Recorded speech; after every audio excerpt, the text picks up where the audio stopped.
Maaliwalas Ayoko talaga kasi sa na malakas pakiramdam kasi pag na sa ganitong tumawag. lugar magre-reband.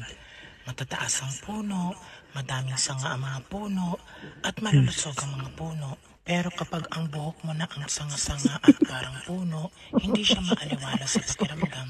Okay, Miss Heart, i-reband Meron. mo na ang puno ni Meron Madam. kagubatan Sige, na Shouty, banlawan mo na ang hair ni Madam. Patuyuin na din, Shouty. Si Madam ang Shanti. nagko-color sa hair niya kaya hindi pantay-pantay ang kulay. Namunga na nga sa tuktok ng buhok niya ang pongkan, sa gitna naman ay duhat at sa dulo ay siswelas. Sobrang tuyot na din ang mga tangkay sa ulo ni Madam. Bago mag-harvest sa puno ni Madam, kain muna mga bakla. Eat well. Okay, planchain na. Ang Brazilian treatment ang magiging fertilizer at insecticide sa hair ni Madam. Siyempre, patuyuin na din ang hair ni Madam.